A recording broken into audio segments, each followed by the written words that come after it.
Waalaikumsalam warahmatullahi wabarakatuh.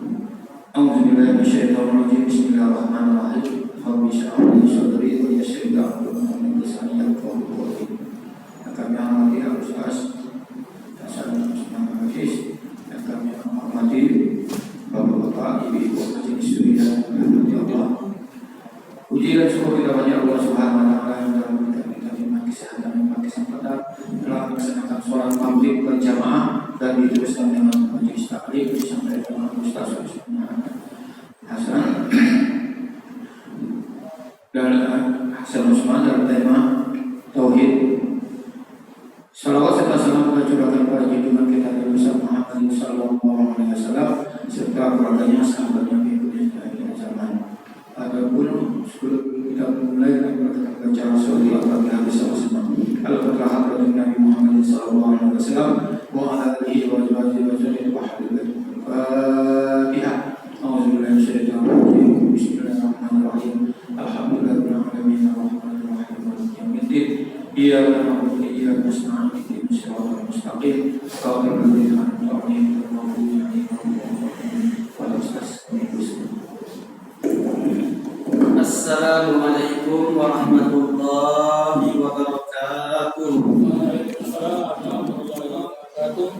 Alhamdulillah alladzi akramana wa iyyakum bi anwaril iman.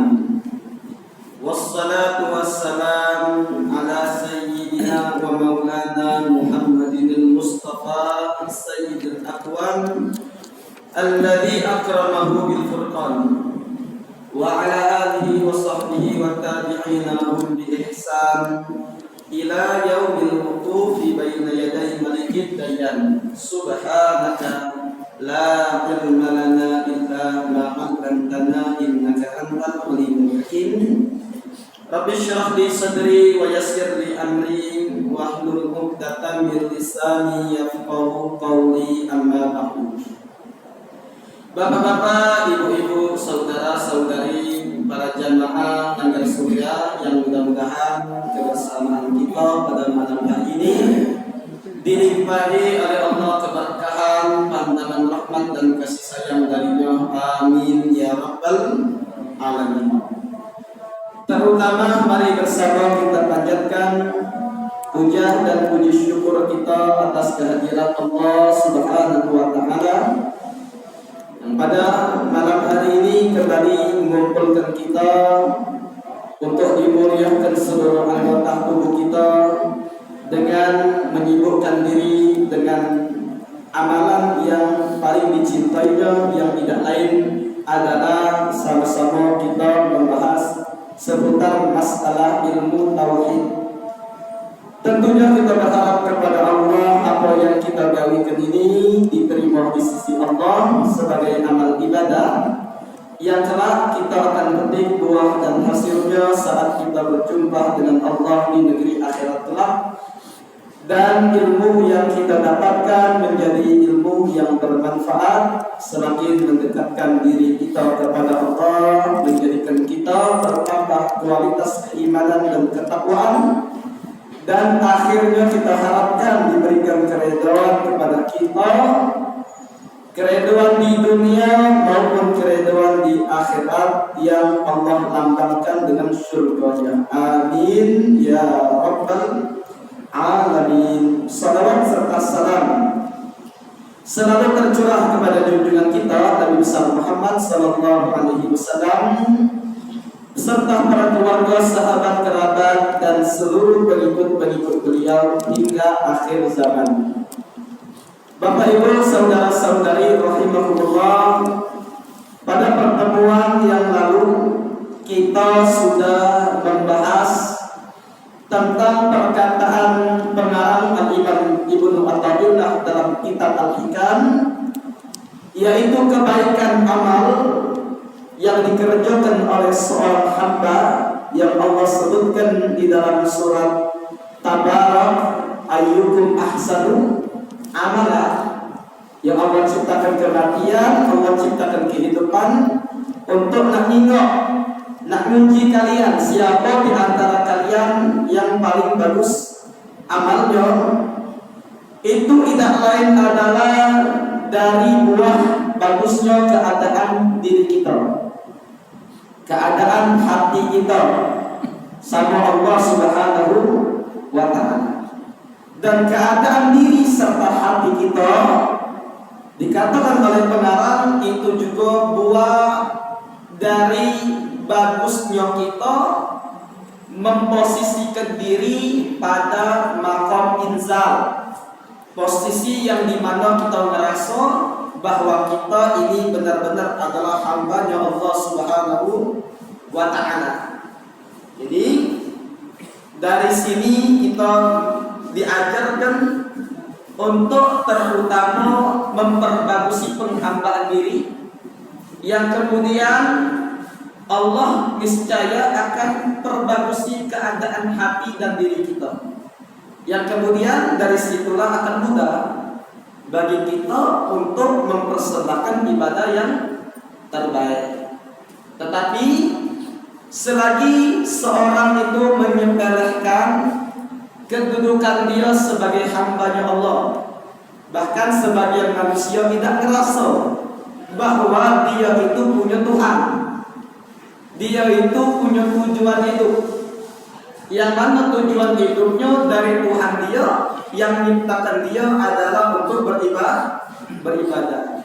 Terkadang ada sebagian manusia nganggap hidup ini cuma untuk makan, untuk minum, untuk hidupkan anak dan istri, untuk kumpul sama keluarga, ya. Dari bangun tidur melek mata sampai tidur lagi tidak katip pikirannya kecuali syahwat, memuaskan hawa nafsunya, mengenyangkan perutnya, ya, dan lain sebagainya, ya. Akhirnya nyesel dia. Ketika ajal datang, malaikat maut menjemput, baru minta sama Allah, laula akhartani ila ajalin qaribin fa asaddaqa wa akun minas sholihin.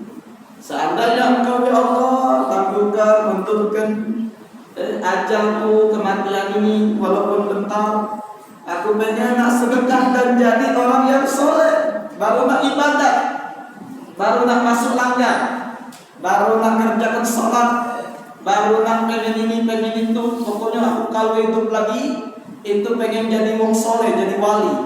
Nah ini sudah lagi ya Allah. Wala yu'akhirallahu nafsan idza jaa ajaluha. Aja menyambut untuk ditangguhkan, diakhirkan ajal kalau sudah datang kepada kita. Oh ini jadi renungan bagi kita.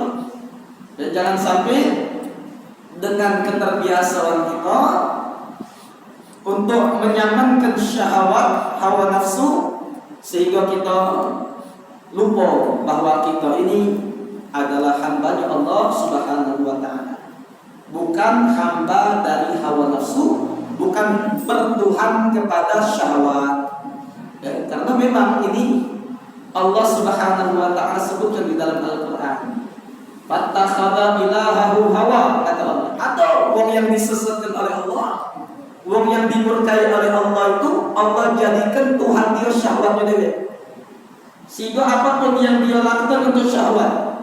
Nah ini bahaya kalau tidak cepat mendapatkan rahmat kasih sayang Allah, kedahuluan ajal dari taubatnya, maka na'udzubillah dia sama setan dua beradik dalam neraka, ya. Dua beradik dia sama Fir'aun, dia dua beradik sama Qarun. Na'udzubillah. Nah ini juga harus kita pikirkan. Dan setiap orang yang tak galak sholat, tidak galak beribadah, itu sebenarnya kalau kita nak lihat dari pandangan ilmu hakikat, ya, kalau kita nak tengok keadaan ini dari ilmu hakikat, bukannya Allah, bukannya dia yang tak galak ibadah sebenarnya, ya. Ada orang tak galak sholat, ada orang tak galak ibadah. Hakikatnya bukan dia tak galak sholat, bukan dia yang tak galak ibadah, tapi Allah yang tak sudi dia sholat. Allah tidak sudi kalau dia masuk langgar, ya. Kadang-kadang rumahnya para langgar, rumahnya para masjid, rumahnya para musola, buta ya sebenarnya. Kalau dia nak melangkahkan kakinya berapa langkah? 1, 2, 3, 4, 5. Sampai sholat. Tidak selesai dah untuk takbir, untuk ruku, untuk iktidal, untuk mengucapkan at-tahiyyatul mubarakatus shalawatut thayyibatu lillah. Tapi ya memang Allah yang tak ada. Tak sudi Allah. Mulut yang hina, badan yang hina, mata yang hina untuk masuk di dalam hadratullah. Jadi orang yang tidak sholat itu bukan dia yang tidak ada, tapi Allah sengaja dia membiarkan dia, nalangi dia biar kau lantak alasan. Ya. Di dalam kehidupannya tinggalkan sholat, kemudian kaget kata kau tunggulah ajal kau datang kau dalam kubur. Nah inilah yang apa kita takutkan ya. Mungkin ada pada keluarga kita, atau mungkin ada pada saudara kita, mungkin ada di tetangga, di masyarakat kita yang ini. Kita cepat-cepat doakan. Jangan sampai ajal dulu sebelum mereka balik sama Allah. Sebelum Allah perkenankan kembali untuk dia bisa membebaskan dirinya dari terharamnya, terhalangi beribadah kepada Allah Subhanahu wa ta'ala. Tapi kalau sudah memang taba Allahu ala qulubihim wa ala sam'ihim wa ala absarihim, susah kadang-kadang. Ya, kita temui beberapa orang yang pernah di satu maknya dari meninggal wala salat asar wala salat jenazah. Ya. Salat jenazah tidak, bahkan salat asar lagi ini tidak. Minta kita imam atau kita atau mamang di belakang biasa tahu kita biasa tak sholat.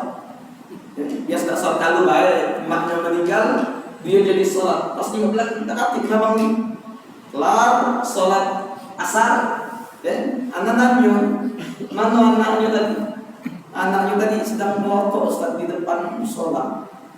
Oh ngedek coba panggilkan kalau nak disolat atau nak tidak disolatkan maknya ni. Ngedek mamang itu pak jalan pendek. Iya Ustaz kan Ustaz. Ini nak disolatkan atau tidak? Disolatkan Ustaz. Nah, afdalnya sholat itu kita seyun dikit kan. Afdal yang jadi imam itu anaknya. Kalau mamang galak jadi imam terus saya bertanya.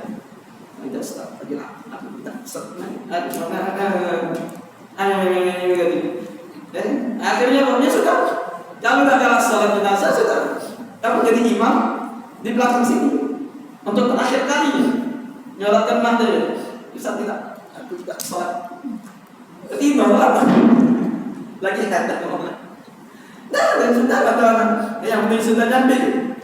Lari memang ke depan kita sholat ya Allah. Kita jauh-jauh, jauh-jauh dari rumah ke sana untuk nyolatkan makmum. Dia para anak dia tidak galak sholat, tidak galak nyolatkan.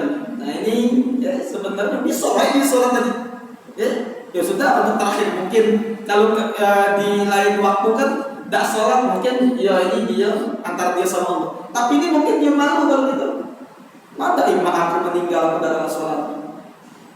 Mata ya aku terang-terangannya depan gua rami-rami. Tahu kalau aku tidak sholat akan untuk ibu aku harus kan malu. Sekecil apapun iman ataupun sekecil apapun malu yang dipunyai oleh Allah pasti buat dia sudah untuk saat ini lagi aku tak sholat. Tapi saat itu juga tidak tergerak. Nah, ini artinya apa?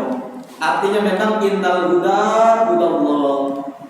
Kata Allah dalam Quran, sesungguhnya hidayah petunjuk itu adalah petunjuknya Allah. Yahdillahu binurihi man yasha. Yang Allah akan kehendaki siapa yang dia kehendaki untuk diberikan petunjuk dari Allah Subhanahu wa ta'ala. Ya, jadi kita memang minta sama Allah. Ya, kalau kita merasa kadang-kadang berat mengerjakan sholat, kadang-kadang kita berat untuk baca Al-Quran, ya, kadang-kadang kita berat untuk bersedekah, kadang-kadang kita berat mungkin untuk mengerjakan zikir. Ya, sudah sholat, assalamualaikum warahmatullah, assalamualaikum warahmatullah, langsung kejar, kata lari. Atau ada yang kadang-kadang daripada zikir aku sholat sunnah, kadang-kadang cikgu. Nabi bisa jadi Allah itu tak galak. Ya sudah langsung laksana lah. Kalau ada misalnya, kadang-kadang langsung disuruh orang cepet. Padahal sama waya gitu. Nunggu berapa saat untuk zikir sesudah sholat, paling tidak nyampe 5 menit, tidak nyampe 10 menit. Kita taruhlah zikir sudah subuh. Ini yang paling panjang, mungkin 15 atau 10 menit. Bisa kalau dia duduk. Oh, lebih lemak ngopi di rumah, lebih lemak ngudut di jalan, lebih lemak aku jalan-jalan ngapel ke Karniwa daripada bukit. Nah, bukan dia yang ada. Tapi memang nyatanya secara hakikatnya dipandang dari ilmu hakikat Allah yang tak galak. Kenapa tidak galak Allah? Karena dia ini terlalu kotor. Suruh bersihkan dulu, tobat dulu, nangis dulu, berengek dulu sama Allah, baru lagi Allah persilakan untuk masuk ke dalam hidangan Allah Subhanahu wa Ta'ala. Jadi inilah, kalau kita ngasuh misal kita ni agak susah, agak malas, agak sungkan, agak kita ini tidak demen dengan hal-hal yang baik, maka kita minta sama Allah, ya man waffaqa ahlal khair lil khairi wa atum alaih wafiqna Allahumma lil khair wa a'inna alaih. Kita banyak-banyak doa dengan doa ini. Allahumma ya Allah, ya man waffaqa ahlal khair, yang telah memberikan taufik kekuatan kepada orang yang baik, lil khairi, untuk melakukan amal yang baik, wafiqna Allahumma lil khair, berikan kami ya Allah taufikmu untuk mengerjakan perbuatan baik, wa inna alaih, dan bantu kami untuk mengerjakan hal yang baik tersebut. Banyak-banyak minta doa, minta sama Allah dengan doa. Nah, inilah dari kesimpulan pada pekan yang lalu dari perkataan Imam Ibnu Athaillah As-Sakandari. Nah, kemudian beliau meneruskan, oleh karena kita ini diperintahkan mempersembahkan ibadah bukan hanya sekedar ibadah, tapi yang diminta untuk membuktikan keimanan ketauhidan kita kepadanya, yaitu kita persembahkan afdalul a'mal wa ahsanuha, paling unggulnya perbuatan dan paling terbaik. Karena kita sudah ilustrasikan, kalau kita memberikan hadiah kepada orang yang sederhana biasa, maka cukup hadiah itu yang sederhana dan yang biasa saja. Contoh pempek yang tadi kemarin, ada orang tengah jalan, biasanya memang sederhana kehidupannya. Kita kasih pempek yang dijual pinggir jalan 10 ekor pakai kresek yang putih itu, kita kasih kepadanya, dia senang atau dia marah? Senang dia, biasa, karena kesederhanaan dia nganggap hadiah itu luar biasa diberikan kepada mereka. Tapi kalau dengan hadiah yang sama, kita berikan kepada wali kota, kepada orang-orang yang berduit yang biasa, gayanya itu tinggi, biasa dia makan pempek di pakaian, dia biasa di restoran, kita ke tempat dia punya asam, punya hajat, menemui dia bawa hadiah dengan 10 ekor pempek itu, pantas tak kira-kira? Ya pantas. Cak mana pantas nih? Kita bagus ini yang pempek kalau baca yang bermerek, dan juga bungkusnya tidak sekedar bungkus, pakai kotaknya, pakai kita punya hiasi dengan segala macam, biar menarik ketika dan layak untuk diberikan kepadanya. Nah, cak mana kalau itu persembahan ibadah kita kasihkan kepada Allah yang maha mampu, yang maha agung, yang maha kaya, yang maha segala kesempurnaan, yang menciptakan langit, menciptakan bumi, menciptakan kita, ngatur kita, menunjuk nafas kita, menunjuk duit, menunjuk rezeki kita, harus dibatasi. Tentunya tidak layak kalau diberikan kepada Allah ibadah yang levelnya seperti bangkit, ibadah yang levelnya seperti wong awam. Nah, kita harus mempersembahkan ibadah yang terbaik. Kalau juga tidak baca yang terbaik, atau harus dari diri kita upaya dalam mempersembahkan ibadah terbaik kepadanya. Nah, kalau belum lancar, ya sudah, kerjakan terus dan upaya terus untuk bisa mempersembahkan semampu kita ibadah yang terbaik kepada Allah. Dalam artian, secara garis besar apa yang disampaikan di sini oleh pengarang, kita itu jangan sampai dijadikan alasan dari apa yang sudah dijelaskan oleh pengarang pada pertemuan yang lalu. Oh, kalau kita tidak baca yang bahkan ibadah yang terbaik, berarti tidak usah ibadahnya kan? Kadang-kadang sebagian orang itu terkecoh, tertipu dengan pemikiran pemahaman yang semacam ini. Kalau kita tidak baca mempersembahkan ibadah terbaik, aku ini mikir kadang-kadang banyak lupanya, sholat banyak-banyak ngayaunya, kadang kita ibadah banyaklah tidak ikhlasnya. Kadang-kadang jadi berarti payah dia aku ibadah, percuma dia aku masuk masjid, masuk sholat. Jangan. Ini seakan pemahaman yang benar, pemahaman yang benar seakan-akan, tapi tujuannya salah. Kenapa dikatakan tujuannya salah? Ya, tujuan salah karena tak meninggalkan ibadah. Atau beberapa umum, ngapa kau tidak sholat lagi? Tidak khusyuk. Ngapa kau tidak jamaah lagi di masjid? Aku nih kalau di masjid tidak baca hadir hati Ustaz. Kalau di rumah bisa khusyuknya. Siapa yang diambil? Sholat kita diterima tidak, lemahlah dia di musola tidak khusyuk daripada dia di rumah khusyuk. Kenapa? Karena dia khusyuk di rumah dia belum tentu diterima. Tapi kalau di musola berjamaah sudah pasti diterima. Nah, yang pemahaman ini nak disampaikan oleh pengarang kepada kita. Jangan tinggalkan amal karena tidak khusyuk, tidak hadir, tidak sempurna. Tapi yang benar itu kita terus upaya walaupun belum khusyuk, terus berusaha walaupun belum bisa hadir, terus kita berjuang untuk mempersembahkan ibadah yang terbaik walaupun sekarang, besok, lusa dan seterusnya belum bisa kita mempersembahkan ibadah yang terbaik. Bisa jadi dengan niat kita yang kuat, tekad kita yang bulat, pengen nak sempurna mempersembahkan amal, Allah juga budak ini kata Allah, benar-benar sungguh-sungguh dia upaya, niat, tekad dia nak mempersembahkan ibadah terbaik. Nah sudah aku kasih dia kata Allah, aku limpahkan kepada dia kekhusyuan, kehadiran, kesempurnaan dalam mempersembahkan ibadah terbaik. Kemudian derajatnya diangkat oleh Allah Subhanahu wa Ta'ala. Nah itu yang baik, itu yang paling benar.